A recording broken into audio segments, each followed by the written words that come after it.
تو بغیر قربانی کے تو آپ کوئی ٹارگیٹ ہدف اچیو نہیں کر سکتے. اگر آپ کے ذہن میں ایک ہدف ہے, ایک ٹارگیٹ ہے, تو اس کے لیے پھر آپ کی نظر میں جو چھوٹے موٹے مسائل ہیں وہ آپ کو نظر نہیں آتے, آپ کی منزل آپ کو نظر آتی ہے کہ منزل کیا ہے. تو منزل پہلے سے ہی نظر میں تھی کہ ہماری منزل جو ہے وہ مشن امام زمانہ علیہ السلام ہے. تو اس کے لیے پھر یہ چھوٹی موٹی مشکلات زندگی کے ساتھ چلتی رہتی ہیں, اور چھوٹی موٹی قربانیاں بھی آپ کو دینی پڑتی ہیں اپنے خواہشات اور اپنے زندگی کے امور میں. بہت سارے معاملات میں سمجھوتے بھی آپ کو کرنے پڑتے ہیں جب آپ اس فیلڈ میں ہیں. تو یہی ائمہ کی سیرت ہے اور اس کے مطابق ہی چلنا ہے انشاءاللہ. ماشاءاللہ. عموماً یہی ہوتا ہے کہ مثلاً جب آپ نے بولا کہ جب ہدف بڑا ہو نا تو یہ چھوٹے چھوٹے معاملات نہیں ہوتے. زندگی یہ کیا ہے 60 سال 70 سال بہت زیادہ, ورنہ ابھی تو 40-50 میں اینڈ ہے, مختصر زندگی. یہ چھوٹی سی زندگی کے لیے یعنی ہم آگے والی جو ایک زندگی ہے جو جس کا کوئی فنا نہیں ہے, لیکن اس کو ہم یعنی وہ خراب کر رہے ہیں. یہ تو ویسے آپ اس بارے میں تھوڑا مزید وہ کہیے گا کہ گناہ جو ہم کرتے ہیں نا تھوڑی دیر کے لیے تو ہمیں سکون یا لذت آ جاتی ہے, لیکن اس کا جو اثر ہوتا ہے یا جو عذاب ہے نا وہ دیر بعد ہوتا ہے. تو اس بارے میں تھوڑا وہ مولا علی علیہ السلام کا ایک مشہور قول ہے, فرمان ہے کہ نفس جو ہے وہ ایک بھوکا جانور ہے. تو جب یہ انسان کو گناہوں پر اکساتا ہے اور اکسانے کے بعد پھر یہ سو جاتا ہے ملامت کرنے کے بعد, ملامت بھی انسان پر کرتا ہے, اس کو پشیمان بھی کرتا ہے کہ تو نے کیا کر دیا یہ. تو یہ لذت اس کی بہت جو محسوس ہوتی ہے, لیکن اس کی مدت تھوڑی ہوتی ہے. گناہ کرتے وقت انسان لذت تو محسوس کرتا ہے, لیکن کرنے کے بعد اس کی لذت وہ اس کو ملامت میں تبدیل کر دیتے ہیں. انسان کا اپنا ضمیر بھی تو اندر موجود ہے, پشیمانی. تو اسی لیے ہم ایسے کام کریں جس طرح مولا حسین علیہ السلام کا فرمان ہے کہ انسان وہ کام انجام دے کہ جس کے کرنے کے بعد اس کو پشیمانی نہ ہو, شرمندگی نہ ہو, نہ اس دنیا میں شرمندگی ہو نہ ہی آخرت میں شرمندگی ہو. تو زندگی اس انداز سے گزاریں ہم سب کے انشاءاللہ ہم یہاں بھی سرخرو رہیں اور وہاں بھی سرخرو رہیں. ماشاءاللہ بہت زبردست طریقے سے آپ نے جوابات دیے. اچھا ابھی چلیں ایک آپ کی بیک گراؤنڈ تھا کہ آپ نے دینی تعلیم پڑھی اور ابھی آپ مصروف عمل ہیں. تو آج کل جو فقط مولانا جو ایک پیش نماز ہوتا ہے یا نماز سے پڑھانا یا بچوں کو قرآن پڑھانے تک ہی محدود ہے, یا اس کے علاوہ بھی آپ کی کوئی تنظیمی ایکٹیویٹی یا سماجی حوالے سے کوئی ایکٹیویٹی ہے؟ میں یہ سمجھتا ہوں کہ مولانا حضرات ہیں وہ فقط مصلی تک محدود نہ ہوں, کیونکہ ہم جو مولانا حضرات ہیں تو وہ ایک پیشوا ہیں, مطلب رہنما ہیں قوم کے. ہاں, تو وہ ایک ذمہ داری ہے ائمہ معصومین علیہ السلام کی غیبت کے زمانے میں, امام زمانہ علیہ السلام کی غیبت کے زمانے میں علماء کو یہ ذمہ داری دی گئی ہے کہ وہ تمام امور میں رہنمائی کریں قوم کی. تو اسی چیز کو مد نظر رکھتے ہوئے اور جو ایک ہمیں تربیت شروع سے ہی ملی کہ اس میں فقط مصلی تک اور نماز تک محدود نہیں رہنا, تو اس میں شکر الحمدللہ کہ اس وقت تمام تر دینی اور قومی امور میں جو ہے مصروف عمل ہیں. تنظیمی ذمہ داریاں بھی موجود ہیں اور ملی تنظیمی اور قومی ذمہ داریاں ان کو کوشش کر رہے ہیں کہ اثر انداز سے بروکار لا کر اپنی جتنی بھی قوتیں ہیں طاقتیں ہیں ان کو صرف کر کے اور اس میں ملت کے لیے ملت کی فلاح و بہبود کے لیے کوشش کر رہے ہیں کہ کچھ کام کیے جائیں. اچھا آپ آج کل کس تنظیم یا ادارے کے ساتھ اٹیچ ہیں, یعنی کسی میں آپ کا عہدہ ہو یا کوئی ذمہ داری؟ شروع سے ہی جب سے ہم نے وہ سمجھ لیا کہ دینی ہوش سنبھالی ہے تو اس وقت تحریک جعفریہ کا دور تھا تقریباً 2002 تک. تو 2002 میں میری جو ہے وہ 15-16 سال ایج تھی, لیکن وہ ہماری بدقسمتی سمجھے کہ یا وہ وقت کی قلت سمجھے کہ جیسے ہی ہم نے وہ ہوش سنبھالی تو تحریک جعفریہ پر پابندی لگ گئی مشرف کے دور میں. لیکن اس کے بعد سے جو اٹیچمنٹ ہے وہ قائد ملت جعفریہ علامہ ساجد علی نقوی صاحب کے ساتھ ہے, اور ان کی جو زیر سایہ تنظیمیں چلتی ہیں جس طرح شیعہ علماء کونسل اس وقت جو ہے وہ ان کے زیر سایہ چل رہی ہے, تو اس میں میری تنظیمی ذمہ داریاں ہیں. اور اس وقت جو میرا عہدہ ہے وہ عزاداری فروغ عزاداری کے حوالے سے میں تحصیل سانگڑ کا چیئرمین ہوں, کہ جس میں عزاداری کے تمام امور عزاداری کے تمام مسائل وہ انتظامی امور سے ہوں یا لوکل سطح پر جتنے بھی مسائل ہوتے ہیں عزاداری کے اندر کوئی رکاوٹیں ہیں یا اس کو برپا کرنا یا جتنے بھی ہماری مجالس جلوس وغیرہ ہوتے ہیں, تو اس میں میری تنظیمی ذمہ داری تحصیل کی طرف سے مجھے اس میں چیئرمین مقرر کیا گیا ہے, اور میں کوشش کر رہا ہوں کہ اس میں احسن انداز سے اس کو انجام دے سکوں. ماشاءاللہ. اچھا یہ جو آپ کو تنظیمی ذمہ داری دی گئی ہے تو اس میں جیسے ایک آپ نے کہا کہ فروغ عزاداری, تو یہ عزاداری اور مجالس اور جلوس اور ریلیاں اور جہاں مطلب معاملات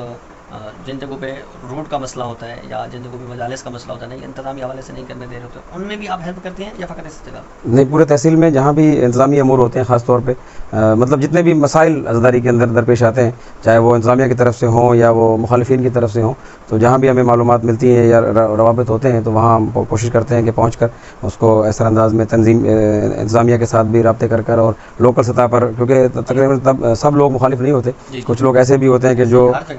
نہ کسی کو چھیڑتے ہیں نہ کسی کے معاملات میں انٹرفیئر کرتے ہیں, تو ان لوگوں کے ساتھ احسن انداز میں بات چیت کر کے اور ڈائلاگ کے ذریعے کوشش کی جاتی ہے کہ ان مسائل کو حل کیا جائے. جہاں پر ہمارا ایک قانونی رائٹ ہے, حق ہے جلوس نکالنا, مجلس برپا کرنا, تو وہاں پر ہم بھرپور انداز میں اس کو جو ہے وہ برپا کرتے ہیں اور انتظامیہ کے ساتھ جو ہے اپنی بات منواتے بھی ہیں, ان کی مانتے بھی ہیں, اور تاکہ وہ کام آگے چل سکے. ماشاء اللہ. اچھا, ابھی جو آپ کی ذمہ داری ہے اس میں آپ نے کون کون سے پروگرام کروائے ہیں جو سب سے زیادہ ہائی لائٹ ہوئے؟ ہاں, اس وقت جو ہمارے یہ 40 کا, کیونکہ مجھے ابھی حال ہی میں یہ تقریباً ماہ محرم میں یہ ذمہ داری مجھے دی گئی ہے. اس سے پہلے میں تحصیل پر سینئر نائب صدر تھا شیرما کونسل کی جانب سے, اور اب جو ہے مجھے یہ ذمہ داری دی گئی ہے. تو یہ ماہ محرم جو گزرا ہے اس میں تقریباً جتنے بھی انتظامیہ کے حوالے سے میٹنگز ہوئی ہیں, ڈی سی آفس میں, ایس ایس پی آفس میں, تحصیل کی طرف سے میں جاتا رہا ہوں, اور جو چھوٹے موٹے مسائل ہوئے ہیں تو ان کو ہم نے حل کرنے کی کوشش کی ہے. جس طرح شہر میں جو چھوٹے موٹے مسائل ہوئے مومنین کے حوالے سے یا عزاداری کے مجالس کے حوالے سے, اور یہ 40 جو اب گزرا ہے اس میں ہمارے تحصیل بھر سے لوگوں نے یہاں پر شرکت کی, اور وہ شرکت جو تھی وہ مشی کی صورت میں شرکت تھی. اطراف کے تقریباً جھول سے ایک بہت بڑی مشی کی صورت میں جو قافلہ یہاں سانگڑ میں آیا, یہاں مرکزی جلوس میں شریک ہوا. سنجوروں سے ایک بہت بڑا قافلہ یہاں مرکزی جلوس میں شریک ہوا, اور یہاں بوبی سائڈ سے جو ہے ایک بہت بڑا قافلہ پیدل مشی کرتے ہوئے اس جلوس میں شریک ہوا, یہ چکوں کی سائڈ سے. تو ان تمام مومنین کے ساتھ رابطے اور ان کو کنونس کرنا اور ان کو لانا, اور ایک تاریخی جلوس جو ہمارا یہ 40 کا اس مرتبہ ہوا, تو یہ ایک تاریخی جلوس ہمارا برپا ہوا انشاءاللہ. اچھا, یہ تو آپ نے عزاداری اور مولا حسین اور 40 اس طرح کے معاملات, ابھی کیونکہ ربیع الاول چل رہے, کیونکہ ہم مولا کے ساتھ ساتھ رسول اللہ بھی تو ہمارے ہیں نا, تو ان حوالے سے بھی آپ کے کچھ پروگرامز ہوئے ہیں یا فقط عزاداری والے معاملات؟ اس میں ہمیں خداوند متعال نے اور محمد وآل محمد علیہ السلام نے ہمیں یہ شرف بخشا کہ سانگڑ کی تاریخ میں یہ عہدہ ملنے کے بعد اور مومنین کے تعاون کے ساتھ سانگڑ کی تاریخ میں پہلی میلاد کی ریلی ہم نے جو ہے وہ 17 ربیع الاول کو حسینی امام بارگاہ سے پریس کلب, اور پریس کلب سے پھر حسینی امام بارگاہ تک, یہ سانگڑ کی 70 سالہ تاریخ میں پہلی بار میلاد کی ریلی جو ہے وہ ہم نے برپا کی, نکالی, جس میں مومنین کی کثیر تعداد نے شرکت کی. نہ صرف شیعہ بلکہ سنی برادران بھی اس میں ہمارے ساتھ شریک تھے, اور بڑے منظم انداز میں وہ ریلی برپا ہوئی, اور پورے اس روٹ پر جو ہے وہ مٹھائی تقسیم کی گئی, اور بڑے احسن انداز میں درود و سلام کے ساتھ وہ ریلی نکلی جو خداوند متعال نے ہمیں شرف بخشا. اچھا, ابھی آخر میں آپ جو جتنے بھی تجربات ہیں آپ کے, یا تنظیمی معاملات ہوں یا ویسے اس فیلڈ کے جو معاملات ہیں, تجربے کے طور پر چند گزارشات جو باقی مومنین اور باقی جو علماء کرام ہیں, خاص کر جو چھوٹے مولانا جو ہوتے ہیں, ان کو آپ کیا پیغام دینا چاہیں گے؟ بس پیغام یہی ہے کہ ہمیں زندگی اپنے ہدف کے مطابق گزارنی چاہیے. جب تک آپ کا ہدف نہیں ہے زندگی میں, منزل آپ کی نہیں ہے, تو آپ کی زندگی بے معنی ہے. آپ ایک ہدف سامنے رکھیں کہ میرا ہدف یہ ہے, وہ لازم نہیں ہے کہ آپ پہلے دن سے اس ہدف تک پہنچ جائیں. جس طرح سے میں نے اپنا ایک ہدف رکھا ہے کہ انشاءاللہ ہم نے اس شہر میں ایک ایسا مرکز جو ہے وہ قائم کرنا ہے کہ جہاں پر ہم احسن انداز میں قرآن کی تعلیم دے سکیں. مطلب قرآن تو ہم ابھی پڑھا رہے ہیں بچوں کو, لیکن ایک ایسا ادارہ ہو کہ جس میں صحیح تلفظ اور مخارج کے ساتھ, اور قرآن کو صحیح معنوں میں قاری کی طرز پر عربی انداز میں اور حفظ کے جو ایک شعبہ ہم ایسا قائم کریں کہ جس میں ہم اپنے بچوں کو قرآن حفظ کروا سکیں. تو یہ ایک ہدف ہے جس پر ہم چل رہے ہیں, اور اس وقت 7 مختلف سینٹرز ہمارے چل رہے ہیں, دنیا سینٹر, اور انشاءاللہ اس ہدف پر ہم پہنچیں گے ایک وقت میں. تو ہدف جب آپ رکھیں گے تو آپ اپنی منزل پر پہنچ جائیں گے. اور یہ فیلڈ مشکل ضرور ہے, لیکن اس میں کامیابی ہے. اس میں دنیا کی بھی عزت ہے اور آخرت کی بھی عزت ہے, کیونکہ یہ جو ہم مولانا حضرات ہیں, لوگ ہمیں جھک کر جو ہے وہ سلام کرتے ہیں, احترام سے ملتے ہیں, عزت سے ملتے ہیں. تو اس عزت کو اور احترام کو ہمیں اور آگے بڑھانا چاہیے, ہضم بھی کرنا چاہیے اور آگے بڑھانا چاہیے. اور لوگوں کے ساتھ اپنے جو معاملات ہیں زندگی کے وہ ایسے رکھنے چاہیے کہ جس سے معاشرہ سازی ہو سکے. ہمارے کردار سے لوگ متاثر ہوں کہ یہ مولانا صاحب یا یہ جو ہمارے پیش نماز ہیں, یہ ان کا یہ کام ہو رہا ہے, متاثر ہو کر نوجوان اس طرف آئیں.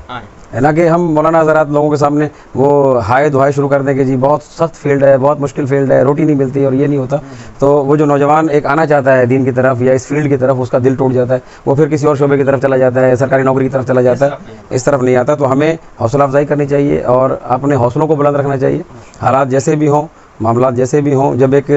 ہدف اور منزل ہمارے سامنے ہے اور مشن امام زمانہ علیہ السلام ہے, مشکلات تو اس میں لازماً ہوں گی. ہر اچھے راستے پر جب آپ چلیں گے, وہ مولا علی علیہ السلام کا مشہور فرمان ہے, قول ہے کہ اگر آپ کسی راستے پر چل رہے ہیں اور اس میں آسانیاں ہی آسانیاں ہیں تو پھر آپ کا راستہ صحیح نہیں ہے. آپ توجہ کریں, آپ اپنے اس راستے کی طرف دیکھیں کہ آپ کس راستے پر چل رہے ہیں. اگر صرف آسانیاں ہی آسانیاں آپ کو مل رہی ہیں تو پھر آپ کا راستہ صحیح نہیں ہے. اور اگر آپ اچھے راستے پر چل رہے ہیں, آپ ایک